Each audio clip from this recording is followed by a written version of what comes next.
Una charla para entender lo que está pasando. Esta es la conversación de hoy en Turno AM. Socióloga y doctora en ciencias políticas, la académica Lucía Dammert es una voz autorizada para conversar sobre seguridad y los fenómenos que se han tomado la agenda del país a una semana de la elección presidencial, y por eso queremos darle también la bienvenida acá a Turno AM a Lucía. ¿Cómo estás? Muy bien, muchas gracias. Gracias por la Lucía? invitación. Me encanta el programa. Muchas gracias. Para gracias. nosotros es un honor. Quiero partir con lo siguiente. ¿Hay una situación de emergencia en la frontera con Perú? ¿Qué está pasando? Ahora parece que hay.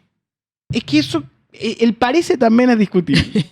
Queremos entender. A ver, efectivamente las zonas de frontera en América Latina son zonas muy abandonadas. Cuando uno piensa en la frontera, a veces cree que ese es realmente el hito de soberanía de los países. Y cuando tú vas, son lugares donde hay poca inversión, donde el desarrollo económico es bajo, donde muchas veces el Estado está en sus peores condiciones. Entonces, las zonas de frontera se generan, las zonas de verdad, y aparte todas estas zonas más, digamos, porosas, se generan como espacios donde hay muchísimo contrabando, donde se genera todo tipo de organizaciones ilegales, informales, criminales, y por supuesto en los últimos años donde ha habido un incremento del tráfico de migrantes. Dicho eso, en este minuto, digamos, en los últimos 6, 8 meses, lo que uno ha visto en la región en general es que lo crítico que fue el tráfico de migrantes había bajado, particularmente el tráfico de migrantes o el movimiento de migrantes venezolanos, por motivos diversos. Luego del punto comunicacional que hizo el candidato Kast, que en Perú fue muy mal recibido porque fue entendido como que todos los venezolanos que estaban acá en situación de irregularidad iban a ser echados a Perú, donde hay un número muy importante de venezolanos también. O que también se estaba atribuyendo responsabilidades que todavía como presidente no las tiene. Claro, pero en Perú están acostumbradísimos, digamos, a candidatos presidenciales que hacen todo tipo de declaraciones, pero lo que sí generó fue la sensación que el candidato que hoy día las encuestas muestran que tiene, digamos, una preferencia, está en la frontera con Perú, podría haber estado en una foto en un barco, podría haber estado en el aeropuerto de Santiago, pero elige como lugar comunicacional la frontera con Perú y dice, bueno, los vamos a echar mostrando, y claro, eso en Perú genera una preocupación porque en Perú tampoco hay un interés especial por recibir migrantes, no hay la sensación que tengan culpa respecto a los procesos de migración, más allá de que eso lo podemos conversar. Y evidentemente en un país donde hay un presidente muy débil como el presidente peruano, por todos los problemas que ustedes ya han conversado en otras ocasiones, esto es una ventana de oportunidad gigante para que el presidente ponga detrás de él a todo el país, ¿no? Claro. Entonces militariza la frontera, va a la frontera, y creo que nada, un tema que es fundamental para la región, como el tráfico de migrantes, los problemas del crimen organizado y todo, termina un poco desapareciendo de la escena principal. Lucía, y justamente sobre todo esto vemos una narrativa que tiene mucha dicotomía entre medio, porque Perú decretó estado de emergencia, Sí. Kast dice que es una crisis inminente, pero hace poco tuvimos al alcalde de Arica, estuvo ayer con nosotros y nos dijo que el flujo de personas es normal. Entonces me gustaría preguntarte, lo que estamos observando actualmente en televisión todos los días, desde que comenzó con esta narrativa José Antonio Kast, ¿estamos ante una crisis operativa o más bien con una crisis comunicacional? Mira, es difícil. A ver, lo primero es decir que lo que requiere Arica es desarrollo económico. Lo que requiere Arica, y lo vieron con el alcalde, es que el Estado esté mucho más presente, que sea un lugar vibrante de inversión, de desarrollo, de cooperativismo. Eso es lo que requiere la frontera, ¿no? Y lo segundo es que todos los días pasan cientos, yo no tengo el número exacto, pero pueden ser cientos de miles de peruanos y chilenos que pasan a un lado del otro de la frontera porque es una frontera viva. Lo tercero es que todo indica, los datos indican que realmente no teníamos un problema como en algún minuto sí hubo, especialmente con Bolivia, ¿cierto? En la frontera con Bolivia, de un ingreso masivo de migrantes. Y entonces acá lo que se genera, creo yo, es un momento comunicacional político que de los dos lados de la frontera es, digamos, es utilizado, si tú quieres. Es un momento político que además genera mucha conversación en la ciudadanía. La ciudadanía en los dos países está muy molesta por el incremento de la población migrante. En Chile mucho más que en Perú, en todo caso. Y bueno, y acá yo creo que lamentablemente pone el foco en un tema que termina siendo la preocupación de cómo vamos a hacer para votar a 300.000 personas, ¿no? Entonces, en vez de estar en la preocupación de que de esos 300.000 puede que haya un porcentaje no menor de padres de chilenos, padres y madres de chilenos. Yo me pregunto, ¿qué estamos pensando? ¿Vamos a realmente dejar 50.000 niños sin padres porque vamos a deportar Claro. a los padres, niños chilenos que son nacidos en Chile? La experiencia internacional nos muestra que si bien la migración irregular evidentemente es un delito, etcétera, una vez instalado en los países es mucho mejor regularizarla, porque si no los dejas a la mano de la extorsión de los grupos criminales, de los préstamos extorsivos, de la informalidad y la ilegalidad.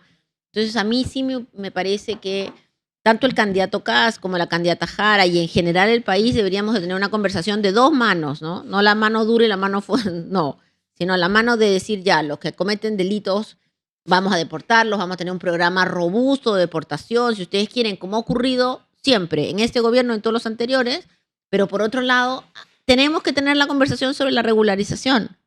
Y esa regularización que no está ocurriendo ahora y que lo único que está haciendo es aumentando una enorme cantidad de gente y de casos de personas que van a quedar en un limbo jurídico, dentro de ellos muchísimos chilenos. Y eso me llama la atención como a nadie le genera, bueno, no solo no a Empatía. nadie, yo quiero decir que el cardenal Chomalí Sí. ha sido muy claro, y para todos los que pues, profesan esa religión, ha sido muy claro en decir que evidentemente, además el candidato Kast es uno de ellos, y acá no podemos hablar de los migrantes irregulares como si fueran un mueble más, ¿cierto? Son personas, Son son sujetos personas de derecho. y requieren entonces un tratamiento de política pública distinto. Perdón que haga del menos progre de la sala, pero la gente no le gusta. A la gente no le gusta un No montón de le cosas. gusta. Sin duda. Y no. acá no hay posición intermedia. Uno trata de convencerlos y darles buenos argumentos. Y estoy de acuerdo, estoy del team humanidad.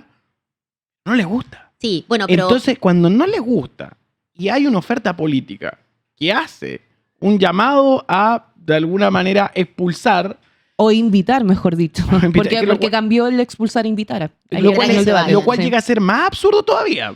¿Es Porque- posible expulsar Es que- invitar a que se vayan, sí, pero es que tengo ahí- los haitianos se fueron todos por el maltrato muchas veces, ¿no? por la Es que- xenofobia, el racismo, sí. es que ahí hay un fenómeno. Da la sensación que lo que va a pasarle a los migrantes es que van a vivir acoso, bueno, como Sí. en el concepto más puro, que sería la única forma de sacarlos, porque o dificultarle la nacionalidad, porque parece que es muy fácil.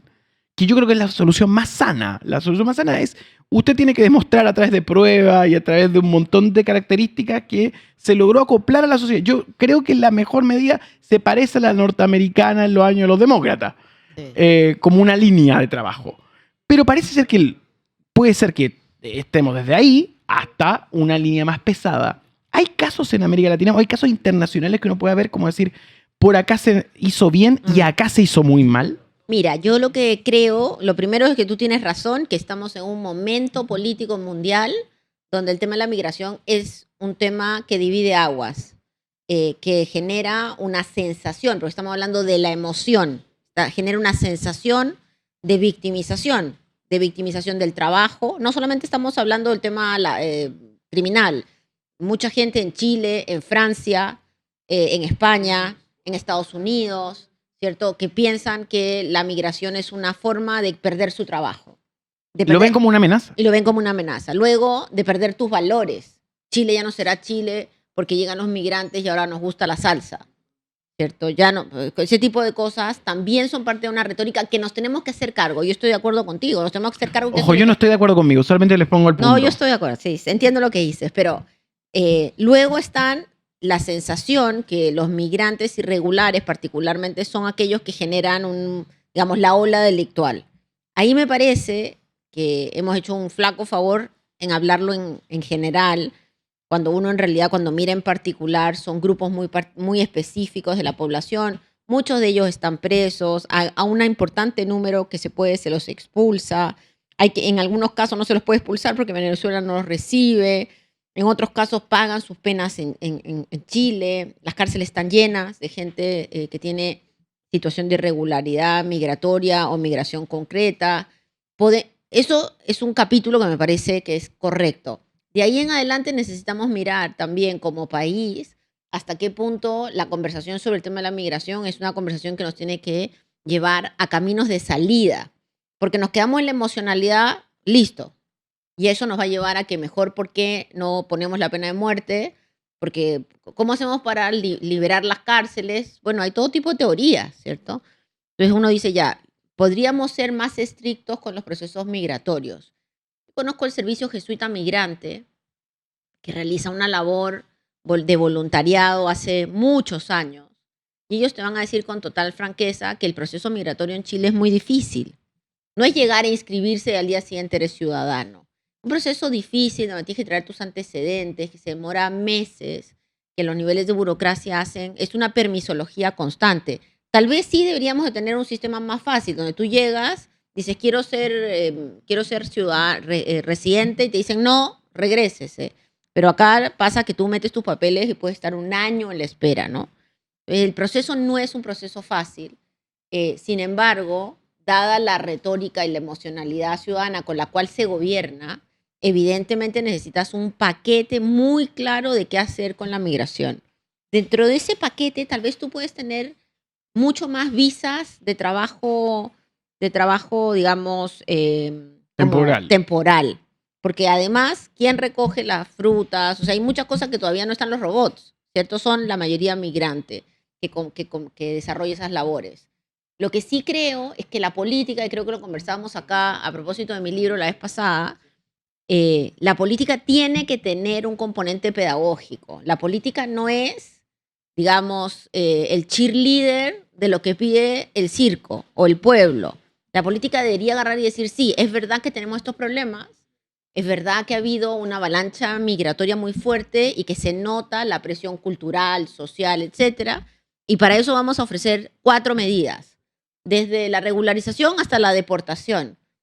Pero hoy día estamos concentrados en la deportación, la expulsión. Entonces, si tú como ciudadano de a pie, que nos está escuchando, escucha a todo el espectro político decir que los migrantes son todos unos ladrones, hay que expulsarlos, hay que votarlos, hay que ver cómo se pagan su pasaje, hay que sacarlos en avión, en barco o como sea, ¿cómo vas a tú construirte una visión de que el migrante es alguien que puede sumarle a la sociedad? Es muy difícil. Y además pasa que la construcción de esas odiosidades tiene un plano doméstico. Porque muy fuerte. Lo que yo llamo el fenómeno de la persona que te atiende en el Oxxo. Está presente. Sí. En el Oxxo, en el mini market. Sí. No es un extraterrestre. Te habla con su tono ahí. Entonces, sí, el tipo que durante todo el día es expuesto a discursos de odio, cuando va en su auto y llega al pronto, le atiende un migrante. Entonces, él se siente amenazado. Si está todo el día bajo estado de estos tipos te van a robar, estos tipos te van a dañar, y después vas a tu vida doméstica y te encuentras con ellos, se genera una sensación no solo de inseguridad, sino de rabia que se va acumulando y se va manteniendo subterráneamente. Nicolás, espera, me gustaría complementar un poco lo que dice Nicolás, porque justamente, claro, estos discursos narrativos que tenemos en el día a día como ciudadanos, que lo podría tener perfectamente una persona que nos está viendo en casa, no creo que surjan de la nada, sino más bien viene por el auge de la ultraderecha. Este es mi parecer. Sí. Viene por el auge de la ultraderecha porque vemos cada vez más políticos, presidentes o presidentas que están tomando un discurso de odio contra el otro, tu par, porque básicamente están diciendo que el migrante, tu vecino, es tu enemigo y no justamente las personas que están en la cabecera del poder. Entonces, me he dado cuenta últimamente que, personalmente, puede que me esté equivocando y acá me gustaría que me ayudaras, la izquierda no toma estos discursos y permiten que la ultraderecha los tome y los direccione hacia un odio constante. Sí, tienes razón que no hay una barrera. Antes había como una mínima, digamos, muralla china entre las cosas que podía decir la izquierda y la derecha en estos temas. Así como se ha difuminado la diferencia entre izquierda y derecha en muchas áreas, esta es una de esas. Ahora, lo que sí tenemos que tener en cuenta como sociedad, es doloroso lo que voy a decir, sí, pero es verdad y es que el odio al migrante se constituye encima del racismo y el clasismo que califica a nuestra sociedad. Porque si estuviéramos hablando de unos migrantes millonarios, Unos migrantes alemanes que de eso no tenemos problema.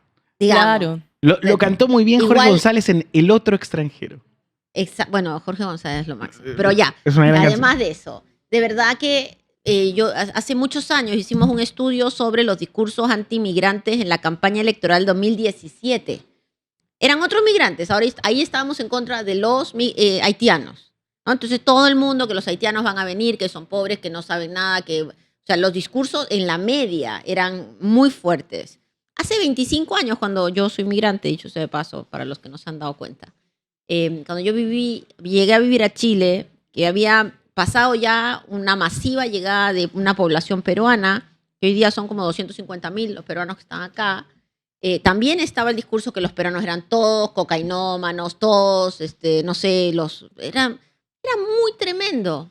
Y hoy día, 25 años después, no hay persona que no te reconozca el aporte de la población o de la comunidad peruana en Chile, de Arica a Punta Arenas, que reconozcan la vitalidad de lo que significa la relación Tacna-Arica. Entonces yo quisiera pensar que vamos a poder sobrepasar este componente, digamos, racista, clasista que hay en la discusión, que no podemos evitarlo, que sí me gustaría que probablemente no en este periodo, que el periodo electoral es un periodo de mucha complejidad y un abandono de la pedagogía política, pero que después sí empecemos a conversar sobre, creo que lo dijo la candidata Jara ayer, ¿no? Dice, bueno, esos 300.000, ¿por qué no? O sea, supuestamente el gobierno los tiene que tener catastrados, pero en el caso que no. ¿Quiénes son? Evidentemente nosotros tenemos una ley que todos los que nacen en Chile son chilenos. Son chilenos, sí. Si alguien quiere cambiar esa ley, lo primero que yo diría es cuántos de los parlamentarios tienen doble nacionalidad. Porque ¿cuál es el problema de ser colombiano y chileno y que no francés y chileno? Porque si tienen un pasaporte francés, es igual de malo que tener un pasaporte, digamos, de cualquier otro país. Pero abramos la discusión, yo de verdad llamo a que tengamos una discusión mucho más seria sobre esto. Es muy difícil discusiones serias en el marco del proceso electoral. Creo que tú tienes razón cuando dices que falta como, ¿no? Como la contracara, pero evidentemente la emoción mundial va, y la emoción mundial de la izquierda también, en Chile y en casi todos los países, se ha ido alineando en un discurso muy de protección del propio y de Individualismo. cuidado del ajeno, ¿no? Siendo este ajeno muchas veces el que soporta. Lo escuché de la alcaldesa de Madrid, que es una alcaldesa de derecha, muy de derecha, Ayuso, cuando la ultraderecha le dice, mira, tenemos que votar a todos los migrantes, entre ellos muchos chilenos que los españoles creen que son los principales, digamos, lanzas, etcétera. Y ella dice, bueno, ok, votémoslos, pero ¿quién va a limpiarles las piscinas? Se los dijo así en la cara en un contexto ultra, digamos, si quieren, clasista, ¿no? Porque ¿quién te limpia a ti la piscina si no es el migrante latinoamericano? ¿Quién te cuida a tus papás? Entonces, cuando ella lo pone en blanco y negro, siendo una discusión de la derecha con la ultraderecha, me parece que nos permite reconocer que acá hay una emocionalidad que tiene que ser considerada y luego una política pública para enfrentar el problema. Lucía, y me gustaría preguntarte qué pasa con los niños, porque al tener una caricaturización del inmigrante, de la música, la cultura, y que viene a molestar, etcétera, ese es el imaginario que tiene la gente constantemente, pero ¿qué pasa con las familias, los niños, niñas, adolescentes? Porque Kast propuso que, claro, los va a invitar a irse, pero si existen niños que, claro, nacieron acá en Chile, son chilenos, aún así, ¿el Estado se va a hacer cargo de ellos o van a permitir que se vaya con la familia? ¿Qué va a pasar con esos niños? Sí.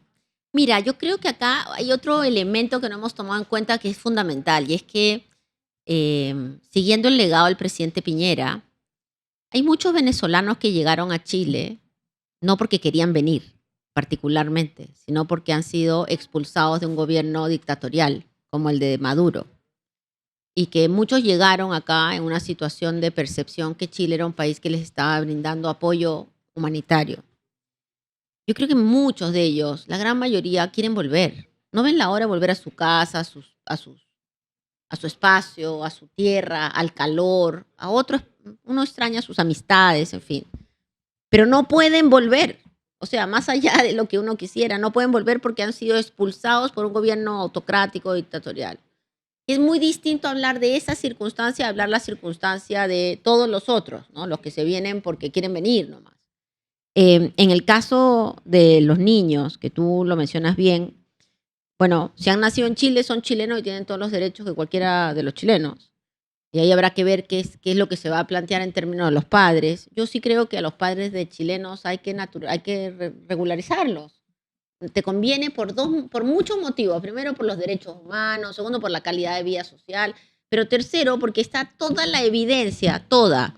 Si hay algo que sabemos es que los hijos de la primera generación migrante, que lo único que vieron fue maltrato, desdén, racismo, clasismo contra sus padres, son más violentos, estudian menos, son más reactivos. Es lo que pasa en Francia, es lo que pasa en Estados Unidos, ¿cierto? Entonces, la evidencia nos muestra que justamente a esos niños, que es primera generación afrochilena, primera generación dominicano-chilena, no solamente son buenos porque son buenos para el deporte, como dicen algunos, Claro. sino que son buenos porque son chilenos y necesitan ser reconocidos como tales y no ser tratados como ciudadanos de segunda categoría. Y eso nos asegura un camino menos violento de futuro, con menos malestar, ¿no? Lucía, pero no puedo dejar de preguntarte por el debate de ayer. ¿Qué te llamó la atención? El debate de ayer, bueno, llama la atención pues no sé si es que tal vez yo ya estoy muy negativa, pero llama la atención justamente que en algunas áreas el abandono de una discusión mucho más profunda de efectivamente qué es lo que vamos a hacer, ¿no? Cuando estaba entrando, veía las noticias del mundo, y bueno, las noticias del mundo van por un lado mucho más performático. Me pareció un debate correcto, no lo vi todo, la verdad, lo vi la mitad, y lo que vi me pareció correcto en algunas áreas, me pareció poco, como dicen ustedes, los comunicadores, appealing, no sé, poco interesante para la ciudadanía. O sea, no me imagino a nadie que iba en la micro 2 horas para ir a trabajar y que dijo, no me bajo porque voy a seguir escuchándolo. Como que dice, bueno, pero exactamente qué nos van a ofrecer para mejorar nuestra calidad de vida. En los temas más profundos, hay creo que una visión país que tenemos que construir. Y lo último que creo que el debate debería traernos es definir cuáles son las áreas en que las dos posiciones van a permitirse caminar juntas.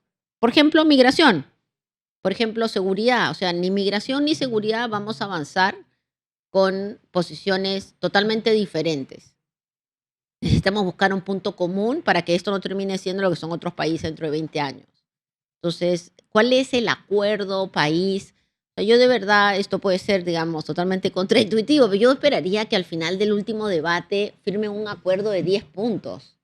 Ya estamos de acuerdo que hay que mejorar el sistema migratorio, de acuerdo, vamos a echar a todos los ladrones, sí. Vamos a mejorar un sistema más rápido para que aquellos que están esperando, padres de chilenos, puedan tener su documento para poder ir a trabajar.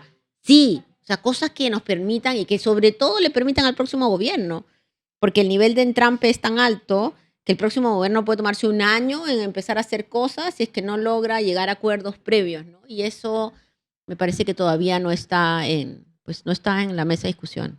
¿Y en esa mesa de discusión tienes alguna proyección de lo que esté pasando? ¿Crees que hay algún candidato que corre sobre seguro? ¿Una candidata que todavía tiene posibilidades? ¿Cuál es tu mirada? Mira, las encuestas se han equivocado en casi todo el mundo. Hay un ambiente mundial y te diría que latinoamericano, que es un ambiente muy pro medidas fuertes de seguridad y antimigración, que es un ambiente muy pro conversaciones que cierran la agenda que se propuso hace 10, 15 años atrás de temas como inclusión, como equidad de género, etcétera. Yo creo que no nos podemos hacer como que ese ambiente no existe o esa atmósfera nos lleva. Eso podría llevarnos a pensar que el candidato Kast va a tener, digamos, un resultado más favorable para él. Pero el pueblo chileno ha sido muy inteligente en los últimos, no sé, 10 años en mostrar que cada vez que va a votar, vota realmente por cosas que le parecen en el último minuto, ¿no? Tuvimos las constituciones son lo más claro de todo. Entonces acá yo creo que hay que esperar hasta el último día. Lo que uno esperaría o lo que yo esperaría es que gane quien gane, pero sobre todo si gana el candidato Kast, la diferencia no fuera tan amplia que diera la sensación que acá hay como un cheque en blanco. Porque lo que te ha mostrado la historia en Chile, uno es que el malestar continúa y dos, que los cheques en blanco, al final del día no te queda banco donde cobrarlos. Lucía Damer, socióloga, experta en seguridad. Para nosotros ha sido un honor tenerte en esta mañana. Muchas gracias por Gracias venir a ustedes. y conversar con nosotros. Que les vaya muy bien. Igual. Una charla para entender lo que está pasando. Esto fue la conversación de hoy. En Turno AM